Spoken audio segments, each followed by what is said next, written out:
Hello everyone, आज मैं हाजिर हूँ आपके लिए लेके एक और new Korean mystery and thriller drama जिसका नाम है लिटिल वीमेन। ये ड्रामा सितंबर में ही ऑन एयर हुआ है। ये कहानी ऐसे तीन बहनों की है जो एक दूसरे के बहुत ज़्यादा करीब हैं और गरीबी में पली बड़ी हैं, और अचानक से ये तीनों देश के सबसे रिच और पावरफुल फैमिली के शादी का शिकार हो जाती हैं। इस कहानी में तीनों बहनों की जर्नी दिखाई गई है कि वो कैसे उन फैमिली का सामना करती हैं। ये ड्रामा आप सबको बहुत पसंद आने वाला है क्योंकि ये 1868 novel Little Women by Louisa May Alcott का कोरियन एडेप्टेशन है। इस पे ऑलरेडी बहुत सारी मूवीज़ बनी हुई हैं, सो मैं बिल्कुल श्योर हूँ कि ये ड्रामा भी कमाल दिखाने वाली है। So with the plot spoiler alert and let's get to the video. Little women episode 1 सबसे बड़ी बहन इंजू के साथ शुरू होता है, जो अपनी बहन इनक्यूंग के साथ बचपन में मिलने वाले सैड और डिसअपॉइंटिंग बर्थडे के बारे में बता रही होती है कि कैसे करीब होने के कारण वो दोनों कभी अपना बर्थडे सही से सेलिब्रेट नहीं कर पाई। इंजू भी चाहती थी कि बाकी बच्चों की तरह वो अपने बर्थडे पर केक कट करे और उसके फ्रेंड्स उसके लिए बर्थडे सॉन्ग गाएं, लेकिन कभी ऐसा हो नहीं पाया। वो दोनों नहीं चाहती थी कि जैसे बचपन में वो कंप्रोमाइज़ करती हुई आ रही हैं वैसे ही उनकी छोटी बहन इन्हें भी करे। इसलिए आज दोनों अपनी छोटी बहन के बर्थडे पर कुछ स्पेशल प्रिपरेशन की होती हैं। वो दोनों घर में एंटर करते ही अपनी छोटी बहन इन्हें को केक के साथ सरप्राइज देती हैं। वो तीनों एक दूसरे के साथ अपनी हैप्पीनेस को शेयर कर ही रही होती हैं कि उनकी मदर घर में एंटर करती है और माहौल शांत हो जाता है। उसकी मदर इन्हें के बर्थडे पर किमची बना रही थी और इन्हें को बिल्कुल भी पसंद नहीं था, और यहाँ पता चलता है कि मदर को अपने बेटियों का पसंद नापसंद के बारे में कुछ पता ही नहीं था। बाद में डिनर करते टाइम इंजू और इनक्यूंग अपनी छोटी बहन को प्रेजेंट देती हैं जिसमें 2.5 मिलियन वॉन होते हैं। वो अपने आर्ट में माहिर होने की वजह से उसे कोरिया के सबसे बेस्ट आर्ट स्कूल में फुल स्कॉलरशिप मिला था और स्कूल वाले ट्रिप पर यूरोप ले जाने वाले थे और इन्हें वहां जाने के लिए बहुत ज़्यादा एक्साइटेड थी। ये प्रेजेंट पाके वो बहुत ज़्यादा खुश हो जाती है, लेकिन उसकी माँ को ये सब सही नहीं लगता है कि वो इतने सारे पैसे एक छोटी बच्ची को यूरोप जाने के लिए दे रहे हैं, बल्कि उनको इस पैसे का इस्तेमाल उनके फादर को देखने के लिए करना चाहिए जो फिलीपींस में रहते हैं और उनका पैर एक्सीडेंट में टूट गया था। लेकिन वो अपने फादर को बिल्कुल भी पसंद नहीं करती थी क्योंकि उनकी आज जो ऐसी हालत है उनके फादर के कारण ही है, और जो अल्कोहलिक पर्सन थे और गैम्बलिंग खेल के और दूसरों से उधार लेकर उन लोगों को कर्ज में डुबा दिया था। 4 सालों से अपने फादर के कर्ज को ही चुकाने में लगी हुई थी, इसीलिए अपनी मदर से बिल्कुल भी सहमत नहीं थी और वो पैसों का इस्तेमाल इन्हें के स्कूल ट्रिप के लिए करना चाहती थी। अगले दिन उन तीनों बहनों के साथ कुछ अनएक्सपेक्टेड होता है। उन्हें पता चलता है कि उनकी माँ उन्हें छोड़कर इन्हें के स्कूल ट्रिप के पैसे को लेकर भाग गई हैं। इंजू रोने लगती है क्योंकि उसने बहुत मेहनत से वो पैसे इकट्ठे किए थे और उसे खुद पर शर्म आ रही थी कि उसकी खुद की माँ ने ऐसी हरकत की है। वो इनक्यूंग को अपनी माँ के द्वारा बनाए गए किमची को फेंकने को बोलती है। वो बहुत ज़्यादा परेशान हो जाती है, इसलिए वो डिसाइड करती है कि वो और इनक्यूंग हाफ पैसों का जुगाड़ करेंगे। लेकिन इन्हें को अच्छा नहीं लग रहा था कि उसकी बहन उसके लिए इतनी स्ट्रगल कर रही है और वो ट्रिप पे जाने के लिए मना कर देती है। लेकिन इंजू को पता था कि उसकी बहन को स्कूल ट्रिप पे जाने का कितना मन है। इंजू एक फाइनेंस कंपनी में काम करती थी और वहाँ अपने सुपीरियर से एडवांस पेमेंट की बात करती है, लेकिन उसकी सुपीरियर उसको ऑन द स्पॉट मना कर देती है। यहाँ पता चलता है कि ऑफिस के एम्प्लॉयज़ ने उसको आउटकास्ट कर रखा था। इंजू अपने सारे कलीग्स को एक दूसरे के साथ हंसी मजाक करते हुए देखकर सैड हो रही होती है। इंजू 13th फ्लोर पर काम करती थी और वो 14th फ्लोर पर एक लड़की हवा यंग से मिलने जाती है और उसे भी ऑफिस के एम्प्लॉयज़ ने आउटकास्ट किया हुआ था। इंजू और हवा यंग एक दूसरे के अच्छे दोस्त थे, जहां हवा यंग को फ्लावर्स के बारे में बहुत नॉलेज था। हवा यंग बताती है कि वो दोनों आउटकास्ट इसलिए हैं क्योंकि वो उन दोनों की तरह एक अच्छे यूनिवर्सिटी से ग्रेजुएट नहीं हुए हैं और ना ही उन लोगों की तरह उनका अच्छा बैकग्राउंड है, क्योंकि दोनों ही पुअर फैमिली से बिलोंग करती थी। इसके बाद दोनों मिलकर वहाँ योगा करने लगती हैं, जहाँ हवा यंग उसकी पैसे में हेल्प करने के लिए रेडी हो जाती है। लेकिन इंजू मना करती है क्योंकि उसको पता था कि हवा यंग के पास खुद पैसों की कमी है और उसके फादर के साथ भी कुछ इशू है।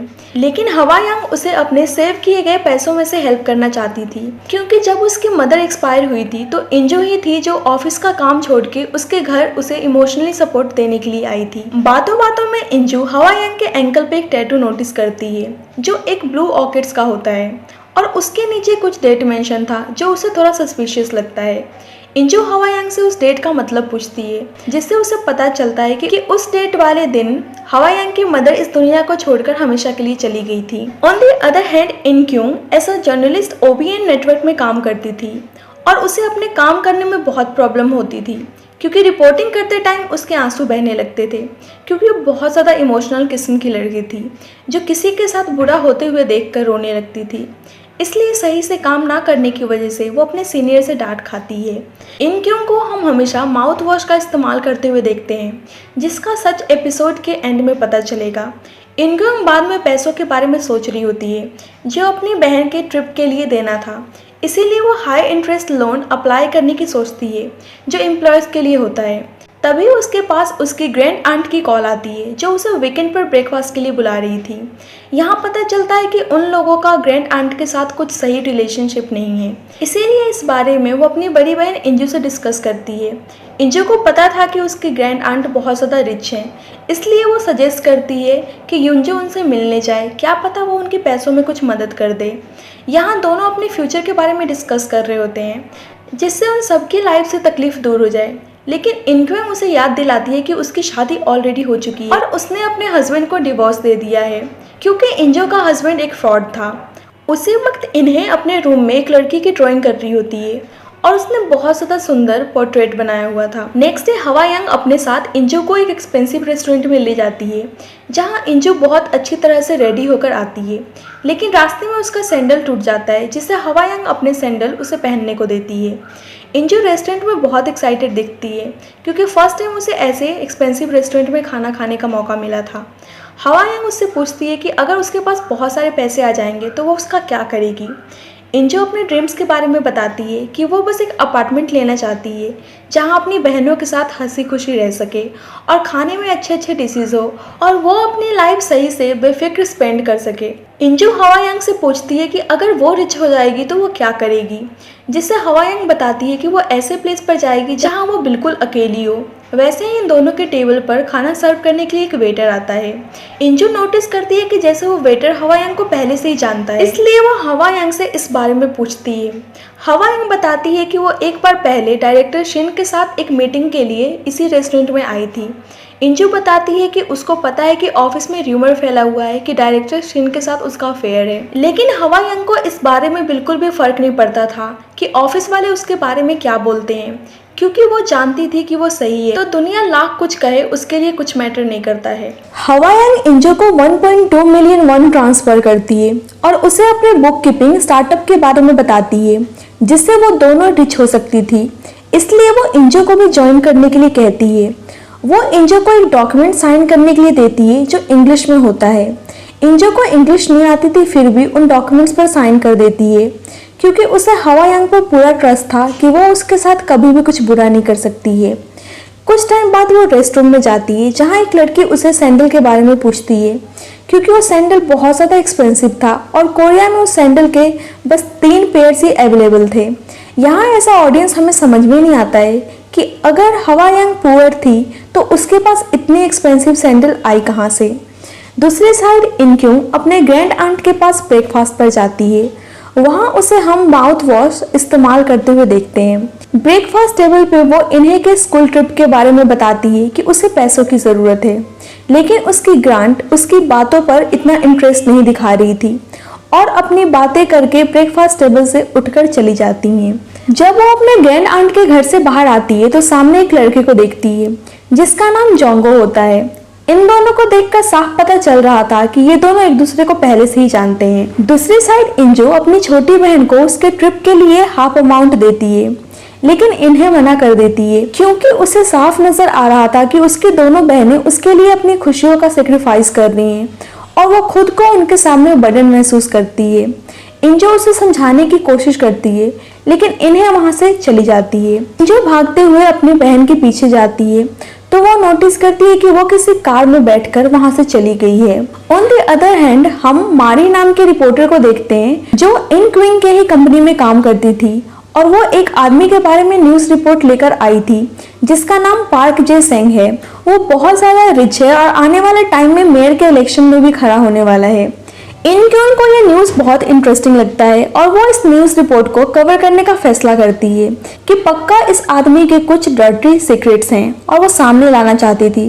सुपरवाइजर दोनों रिपोर्टर इनक्यूइंग और मारी को न्यूज़ रिपोर्ट कवर करने के लिए कहता है क्योंकि वो देखना चाहता था कि इन दोनों में कौन सही परफॉर्म कर पाती है। इनक्यूंग पूरी तरह रेडी थी पार्क जे सेंग के डर्टी सीक्रेट्स को बाहर लाने के लिए। दूसरी साइड इंजो को उसकी बहन की बहुत फिक्र हो रही थी, इसलिए वो उसका पीछा करती है, जहां वो बाद में देखती है कि कोई रिच लेडी इन्हें को पैसे दे रही है, इसीलिए वो भाग के इन्हें के पास जाती है। एक्चुअली उस लेडी को इन्हें की पेंटिंग बहुत अच्छी लगी थी, इसलिए वो चाहती थी कि वो उसकी बेटी का भी पेंटिंग बनाए। इंजे उस पैसे को लेडी को वापस कर देती है और इन्हें को अपने साथ लेकर वहां से चली जाती है और उसे समझाती है कि ऐसे रिच लोग हम पुअर लोगों को बैगर समझते हैं और हम पे दया दिखाकर पैसे देते हैं। नेक्स्ट डे हवा यंग जो कोरिया से बाहर गई हुई थी, वो इंजो को कुछ मेल सेंड करती है। वो देखती है कि उसमें ऑफिस के उन लोगों की डार्क सीक्रेट्स हैं जिन्होंने उसे और हवा यंग को आउटकास्ट कर रखा था, लेकिन इंजू उस मेल्स को इतना सीरियस नहीं लेती है और वो अपने कलीग्स के सीक्रेट्स को पढ़कर हंसने लगती है। इसके बाद वो योगा के सारे पोजेस ट्राई करने लगती है जो उसे हवा यंग ने बताया था। जब भी वहाँ एक लड़का आता है जिसका नाम डोइल था और वो डायरेक्टर शेन जो कंपनी के हेड थे उनके साथ काम करता था, वो इंजू को योगा करते हुए देख लेता है, जो कि इंजू के लिए बहुत एम्बैरेसिंग था। वो खुद को इंट्रोड्यूस करता है और बताता है कि वो हवा यंग के साथ यूरोप में एक प्रोजेक्ट में साथ ही काम किया था और वो इंजू से उसका नंबर मांगता है ताकि फ्यूचर में उससे कांटेक्ट कर सके। और वो इंजू को वहां से जाने के लिए कहता है क्योंकि कुछ इंपॉर्टेंट लोग मीटिंग के लिए वहां आने वाले थे, इसलिए ऑफिस से बाहर आके वो अपना लंच करने लगती है और कुछ टाइम बाद देखती है कि डोइल की मीटिंग पार्क जे सेंग के साथ था। दूसरी साइड यूनकुंग अपने काम को पूरा मन लगाकर कर रही थी और वो बैंक स्कैम के बारे में पता लगाती है जिसमें बैंक के डायरेक्टर के साथ साथ बहुत लोगों ने सुसाइड कर लिया था और जो 4 लोग मरे थे उनका अटॉर्नी पार्क जे सेंग ही था और उसे पूरा यकीन था कि अटॉर्नी पार्क जे सेंग इस स्कैम में इन्वॉल्व है और वो अपने स्किल से अपने सीनियर को इम्प्रेस कर देती है, जिससे वो उसे इस केस को कवर करने का मौका देता है। ऑफिस में इंजू की कलीग्स डोइल के बारे में ही बात कर रही होती हैं कि वो यूरोप ऑफिस से आया हुआ है और वो बहुत ज़्यादा हैंडसम है। वो उसके बारे में बात कर ही रही होती हैं कि सामने से डोइल आता है और वो इंजू से मिलने आया था, जिससे उसके कलीग्स बहुत हैरान हो जाती हैं। इंजू पार्क जे सेंग के प्रेस कॉन्फ्रेंस में जाती है और उससे बैंक स्कैम में हुए सुसाइड केस के बारे में क्वेश्चन करने लगती है जो करीब 4 साल पहले हुआ था और पार्क जे सेंग उस केस में इन्वॉल्व था। पार्क जे सेंग उसे कुछ नहीं बता रहा था, इसलिए वो उसे बार बार क्वेश्चन करके उसे आंसर देने के लिए प्रेशराइज कर रही थी, लेकिन वो कुछ नहीं बताता है और बदले में उससे उसका नाम पूछता है। प्रेस कॉन्फ्रेंस खत्म होने के बाद हम इनक्यून को वही माउथ वॉश यूज करते हुए देखते हैं और इसके बाद वो उस बिल्डिंग से बाहर जा ही रही होती है कि जब भी पार्क जे सेंग उसे रोकता है और उससे पूछता है कि वो बार बार एक ही पर्टिकुलर टॉपिक पर क्वेश्चन क्यों पूछ रही थी। इनक्यून अपने स्टार्टिंग करियर के बारे में बताने लगती है कि 4 साल पहले वो जर्नलिस्ट बनी थी और उसने बैंक स्कैम के बहुत सारे मासूम लोगों को सुसाइड के बारे में उसे पुलिस स्टेशन से पता चला था और ये सब बोलते हुए वो बहुत ज्यादा इमोशनल हो जाती है और जिससे उसके आंसू बहने लगते हैं और ये चीज पार्क जे सेंग भी नोटिस करता है। दूर से मारी इन दोनों को रिकॉर्ड कर रही होती है।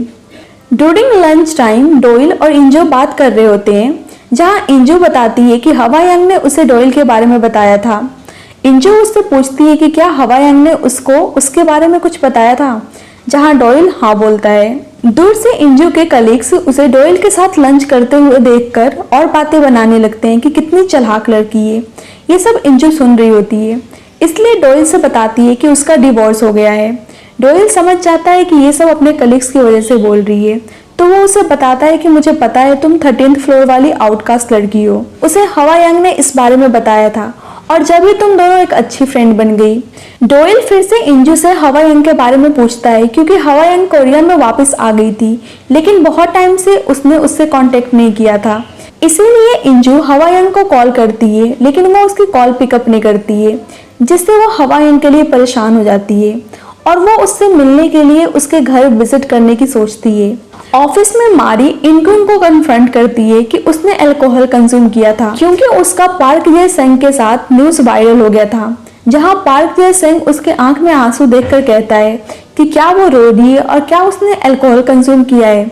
ये सब देखकर सारे लोग बातें बनाने लगते हैं कि यूनकुन एक ड्रंक रिपोर्टर है और यहाँ वो ड्रिंक करके पार्क जंग से क्वेश्चनिंग कर रही थी। मारी उसका ब्रेथ चेक करने जाती है कि उसने ड्रिंक किया है या नहीं, लेकिन इनक्यून उसे अपने पास अलाउ नहीं करती है, जिससे वो उसके डेस्क पर जाके उसे माउथ वॉश बोतल को चेक करती है जिसमें अल्कोहल होता है। इसीलिए उसका सीनियर उसे 1 मंथ के लिए सस्पेंड कर देता है। ऑफिस में इंजू हवायांग के घर जाती है और वो घर में हवायांग को ना पाके उसकी फिश को खाना देती है।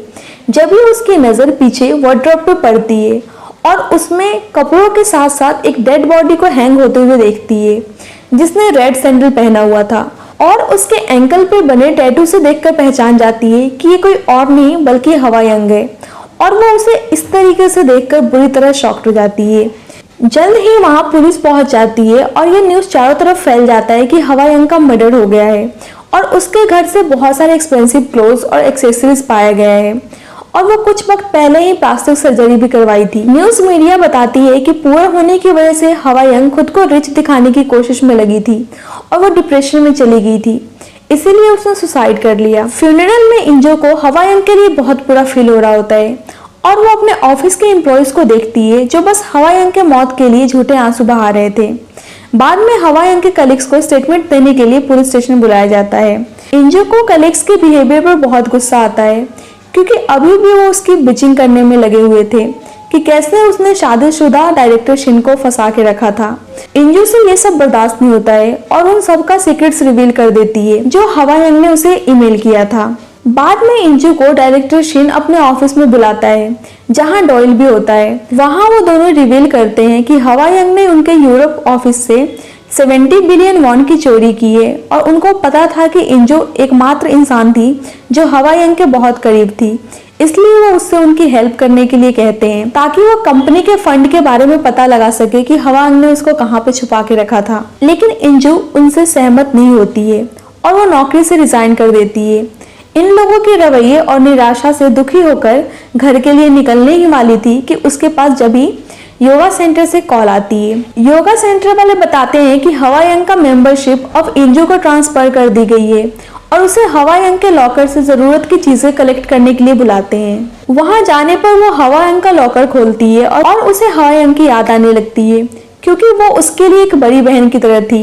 लॉकर में एक बड़ा बैग होता है, क्लोथ्स और वही सैंडल होता है जो हवायांग ने एक दिन उसको पहनने के लिए दिया था। अचानक से उसकी नजर उस पैसों पर पड़ती है जो उसी बैग में भरा हुआ होता है। वो उन पैसों को देखकर बुरी तरह चौंक जाती है, लेकिन जब वो हवायांग द्वारा लेटर पढ़ती है तो वो इमोशनल हो जाती है क्योंकि उस लेटर में हवायांग चाहती थी कि इंजो अपनी बहनों के साथ हैप्पी लाइफ स्पेंड करे, इसीलिए वो इतने सारे पैसे उसके लिए छोड़ कर गई थी। वो काइंड हार्टेड हवायांग के लिए रोने लगती है और ये एपिसोड यहीं पे खत्म हो जाता है। So friends, if you want कि मैं इस ड्रामे को कंटिन्यू करूं, so please let me in the comment section. So thank you for watching this drama.